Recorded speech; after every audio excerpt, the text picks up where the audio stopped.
Hello friends, सत श्री अकाल, आदाब, नमस्ते, welcome back to our channel Elahi reaction. आज हमारे चैनल पर लेकर आए बहुत इंटरेस्टिंग वीडियो की रिएक्शन, जिसमें हम रिएक्ट करने वाले हैं how Iran won the war 14 points. और ये जो वीडियो है ये द कोहिस्तानी की है। हम सब जानते हैं कि ईरान ने कैसे वॉर जीती है, मतलब यूएस को जैसे कहते हैं ना मुंह की खानी पड़ी है। इतना उन्होंने सोचा था कि एक दिन में 2 दिन में हरा देंगे, ये लोग ऐसे हो जाएंगे, बट इस टाइम तक भी ईरान मतलब ऐसा नहीं है कि हाँ जल्दी से वॉर खत्म करो, या उनको कोई जल्दी नहीं थी, बट हाँ यूएस को इस टाइम पे ऐसा लग रहा था अब हमारी हार हो चुकी है। लेट्स सी आज की वीडियो में क्या कुछ खास जानने को मिलता है, फिर इसके बारे में बात करेंगे। अमेरिका ईरान को $300 बिलियन देगा। A staggering $300 billion in funding for Iran as reparations for war. America कभी भी ईरान पर हमला नहीं करेगा। We're not doing anything. अच्छा, ये टर्म्स एंड कंडीशंस होंगी ना वो? और अमेरिका ईरान से सारे सैंक्शंस, सारी पाबंदियां हटा देगा। खिदमत पर पाबंदियां आयद नहीं करेगा। ये है वो एग्रीमेंट जिस पर ईरान और अमेरिका की डील हुई। Trump signing his deal he's इस negotiating. एग्रीमेंट में 14 पॉइंट्स हैं। लेकिन अजीब बात यह है कि इस पूरे एग्रीमेंट के सिर्फ एक पॉइंट में अमेरिका का फायदा है और बाकी सारे पॉइंट्स में सिर्फ और सिर्फ ईरान का फायदा है। ईरान का फायदा है।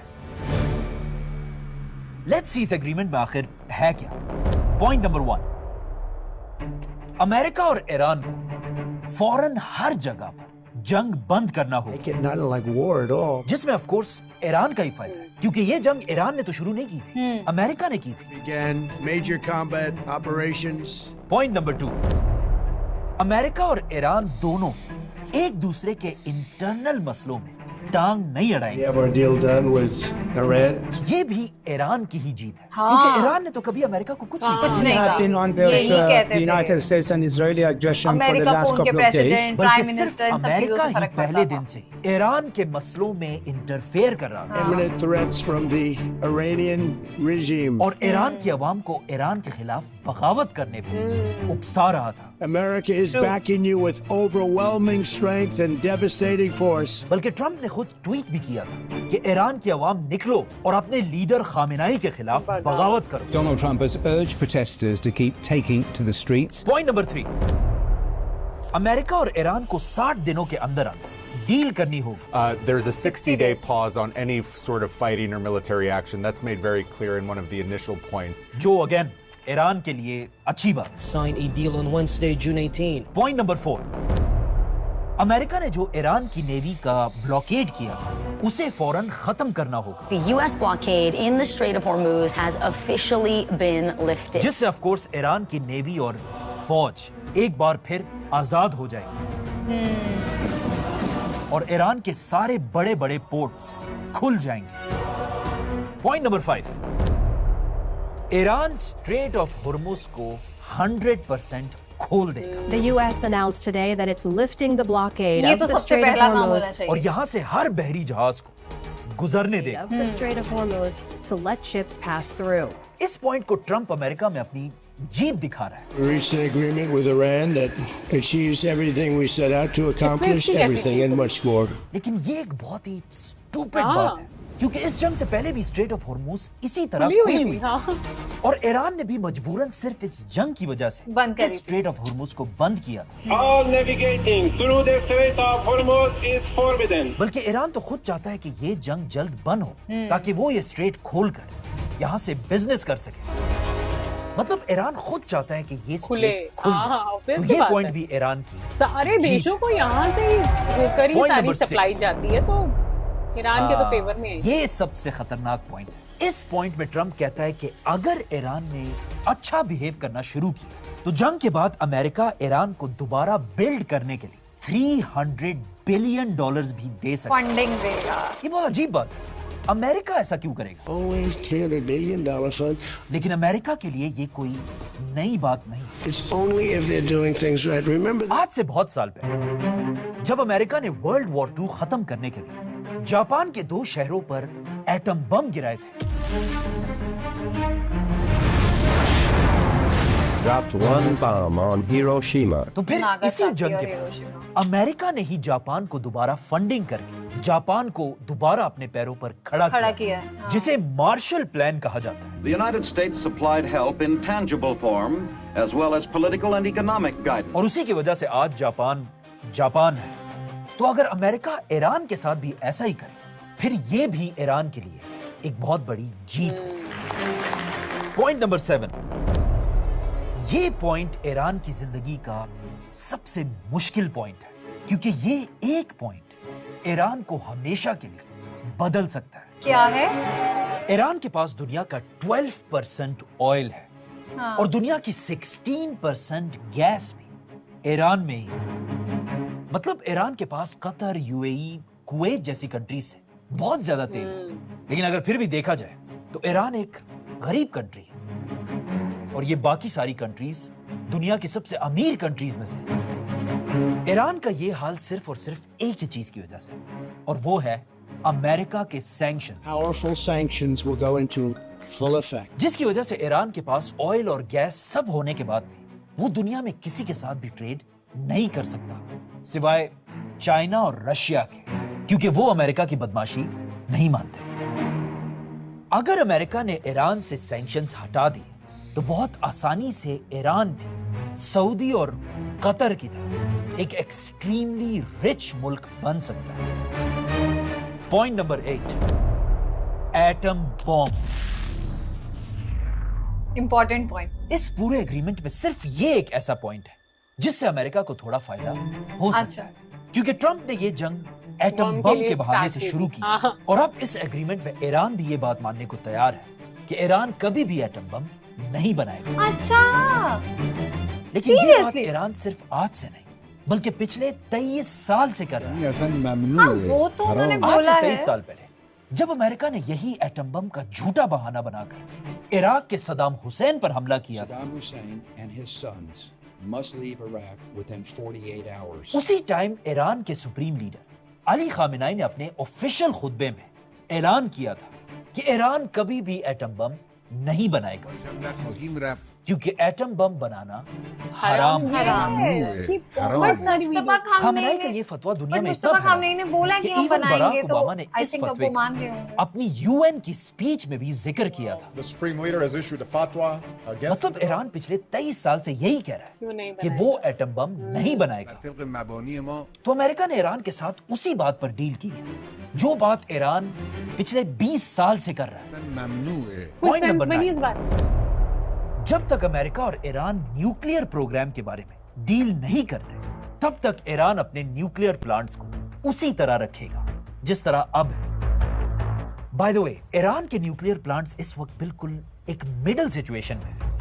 फॉर एग्जाम्पल, ये एक न्यूक्लियर प्लांट है। हर न्यूक्लियर प्लांट के अंदर ये मशीन जरूर होती है, सेंट्रीफ्यूज, जो बिल्कुल एक वॉशिंग मशीन की तरह तेजी से घूमती रहती है। लेकिन इसमें कपड़ों की जगह यूरेनियम होता है, और इसी मशीन के अंदर न्यूक्लियर रिएक्शंस होते हैं। अगर इस मशीन में यूरेनियम को 5% तक रखा जाए तो उससे कोई मसला नहीं होता, और उससे सिर्फ बिजली बनती है। लेकिन अगर यह मशीन घूमता रहे और इसमें यूरेनियम की प्योरिटी को 90% तक ले जाया जाए तो उससे बनता है atom bomb.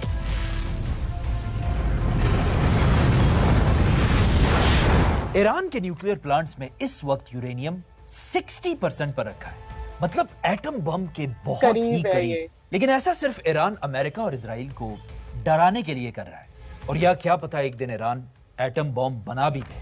Point number 10, America Iran पर कोई भी नए सैंक्शंस नहीं लगाएगा, जो अगेन ईरान की जीत है। पॉइंट नंबर 11, अमेरिका ईरान के उन सारे पैसों को रिलीज कर देगा जो अमेरिका ने ईरान पर पाबंदियों की वजह से ब्लॉक कर दिए थे। अल जजीरा की रिपोर्ट के मुताबिक ईरान के इस वक्त $100 बिलियन से भी ज्यादा पैसा अमेरिका ने बंद किया हुआ है। वो सब छोड़ दे गई, मतलब ईरान को $100 बिलियन वापस मिल सकता है। ओह माय गॉड, जो अगेन ईरान की ही जीत है। बिल्कुल। पॉइंट नंबर 12, अमेरिका और ईरान कुछ लोगों को सेलेक्ट करेंगे जो इस डील पर साइन करेंगे। Not important. पॉइंट नंबर 13, दोनों साइड्स आपस में बड़ी निगोशिएशंस के लिए तेजी से आगे बढ़ेंगे। Again not important. और आखिरी पॉइंट ये है कि ये एग्रीमेंट यूएन से साइन की जाएगी। मतलब इन 14 पॉइंट्स में कोई भी ये आसानी से देख सकता है कि इस एग्रीमेंट में सिर्फ एक ही पॉइंट अमेरिका की फेवर में और बाकी 13 पॉइंट्स ईरान की फेवर में। लेकिन ये एग्रीमेंट होना अब भी इतना आसान नहीं, क्योंकि जितना हम सब इस एग्रीमेंट की वजह से ईरान के लिए खुश, उतना ही एक आदमी इस वक्त दुनिया में चीख चीख कर रो रहा है। कौन? नेतन्याहू। वो तो नहीं चाहता होगा। और बिल्कुल पहले की तरह वो अब दोबारा कोशिश कर रहा है कि किसी तरह ये एग्रीमेंट भी टूट जाए और अमेरिका और ईरान की दोबारा जंग शुरू। यहां पर एक चीज नोट करना लाजमी है, जब पूरी दुनिया ईरान की तरफ देख रही थी, नेतन्याहू ने छुपकर अपनी फौज को लेबनान पर हमला करने का हुक्म दिया।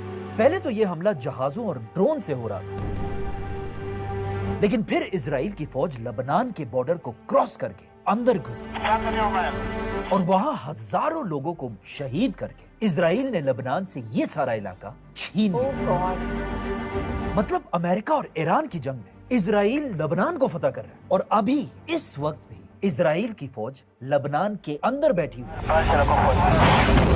मतलब इजराइल का साइज और भी बढ़ चुका है। तो अब जब अमेरिका और ईरान फाइनली ये जंग खत्म करना चाहते हैं, इजराइल इस जंग को खत्म करने के लिए बिल्कुल तैयार नहीं, बल्कि इजराइल आज भी हर कुछ घंटों बाद लेबनान पर बार बार हमले कर रहा है। क्या हो, फिर हमला कर दिया। बल्कि अब इजराइल इतना फ्रस्ट्रेट हो चुका है कि इजराइल के पार्लियामेंट में मिनिस्टर्स खुल खुलकर अमेरिका और ट्रंप के खिलाफ बातें कर रहे हैं और इजराइल को चुप करने के लिए अमेरिका का वाइस प्रेसिडेंट इजराइल को ही धमकियां दे रहा है। Netanyahu is fuming. आज से 3 महीने पहले ये जंग तब शुरू हुई थी जब सुपर पावर अमेरिका और इजराइल ने मिलकर अकेले ईरान पर हमला किया था। लेकिन आज ये जंग खत्म ऐसे हो रही है कि अमेरिका और इजराइल आपस में लड़ रहे हैं और वो अकेला ईरान ये जंग जीत रहा है। लेकिन इस जंग से एक चीज हम सबको सीखनी चाहिए कि सिर्फ कतर और पाकिस्तान के अलावा इस पूरी जंग में ईरान की किसी भी मुसलमान मुल्क ने थोड़ी सी भी मदद नहीं की। और मदद तो क्या, कुछ मुसलमान कंट्रीज ईरान के ही खिलाफ खड़े हुए और कुछ फेमस मुसलमानों ने तो ईरान के खिलाफ ट्वीट्स और गाने भी रिलीज किए। लेकिन फनी बात यह है कि इन ट्वीट्स और गानों के कमेंट्स हमेशा बंद रहते थे, क्योंकि उन्हें पता कि पूरी दुनिया के मुसलमान इस जंग में इजराइल और अमेरिका के खिलाफ ईरान के साथ ही खड़े हैं। यार सही गलत तो सबको समझ में आ रहा था। आज की जो वीडियो थी ना वो मुझे बहुत अच्छी लगी। मतलब ये बात बिल्कुल सही है कि हमेशा सही की जीत होती है और वही हुआ है। ईरान शुरू से ठीक था और आज वो जीता भी है, बट पूरे टाइम पे हमारे दिमाग में यही चलता रहा कि लेबनान की कोई बात नहीं हुई। नहीं तो ईरान ने पहले बोला था कि मतलब लेबनान पे भी तुम्हें फायरिंग, लेबनान पे भी हमले रोकने पड़ेंगे, तभी जाके ये जो डील है वो फाइनल हो पाएगी। उन 14 पॉइंट के अंदर तो कोई बात नहीं थी, बट हाँ लास्ट में इन्होंने बताया कि अभी भी लेबनान पे हमले हो रहे हैं। तो क्या लेबनान पे अभी भी ऐसा ही चलता रहेगा? क्या इजराइल लेबनान पे अपना कब्जा कर लेगा, जो कि वो चाह रहा है कि इजराइल जो है वो आगे तक बढ़ जाए? लेट्स सी आगे जाके क्या होता है। बट आज की वीडियो काफी इंटरेस्टिंग है। मुझे समझ नहीं आ रहा है इस एग्रीमेंट का कोई मतलब बना क्या, क्योंकि अगर आई थिंक हम 14 पॉइंट्स की अगर हम बात करें तो इस पॉइंट के अंदर वो सारी चीजें मेंशन की हुई थी जो आई थिंक इस वॉर के पहले नॉर्मली चल रही थी। जो हॉर्मुज का रास्ता था वो ऑलरेडी पहले से ही खुला हुआ था, उसमें अमेरिका ने क्या नया एसेंशन करके बता दिया कि आप इसको हमेशा के लिए खोल दो। भाई ईरान तो चाहेगा, ईरान का सारा ट्रेड उस रास्ते से होता है। इवन ईरान को बहुत ज्यादा लॉस हो रहा था जब तक ये वॉर चल रही थी, वो रास्ते उसे मजबूरन बंद करने पड़े थे। तो आई थिंक ईरान तो खुद भी चाहता था कि भाई से खोलो, हम रोटी कैसे खाएंगे। ऑब्वियस ही बात है कि ईरान जो है वो इतना बहुत कोई सक्सेसफुल कंट्री नहीं है, इतनी प्रोग्रेसिव कंट्री नहीं है। वो अभी कहीं ना कहीं बढ़ ही रही थी, उसकी इकोनॉमिकल हालत बिल्कुल आम देशों जैसी है। सो आई एम श्योर ये जितने 14 पॉइंट्स लिखे हुए थे ना, ये पहले भी बिल्कुल नॉर्मल ऐसे थे, ऐसा कुछ खास फर्क नहीं पड़ने वाला। बाकी एक पॉइंट मुझे बहुत सेंसलेस लगा, जो कि अमेरिका ने इस पॉइंट के ऊपर बात की कि आप रिटर्न में लिख के दो कि आप कभी एटॉमिक पावर जो है वो लॉन्च नहीं करोगे। भाई एक तो आप किसी कंट्री के ऊपर ऐसे प्रेशर नहीं डाल सकते, ये उसकी मर्जी है, वो उसको बनाएगा या नहीं बनाएगा, और क्या गारंटी है लिखने के बाद ईरान नहीं बनाएगा। सो आई थिंक इन सब पॉइंट्स में ना ये एक सिंगल पॉइंट ऐसा था जिसमें मुझे कुछ समझ नहीं आई कि ये इसकी कोई सेंस नहीं बनती। जब पिछले 20 सालों से ईरान कहता आ रहा है कि वो नहीं बनाएगा, तो लिखवा के उस चीज को एग्रीमेंट पे लिखना, it's I don't think so कि इसका कोई सेंस बनता है। बाकी वीडियो काफी इंटरेस्टिंग थी। हम तो चाहते हैं जल्दी से जल्दी ये सारे एग्रीमेंट हो और फाइनली ये वॉर जो है वो सीज फायर की तरफ परमानेंट एंड हो जाए। सो आज की वीडियो हमें तो बहुत ज्यादा पसंद आई। इस वीडियो को लाइक और शेयर करना और चैनल को सब्सक्राइब करना मत भूलिएगा। और हम मिलेंगे एक नई वीडियो में, तब तक के लिए ओके बाय। Okay bye.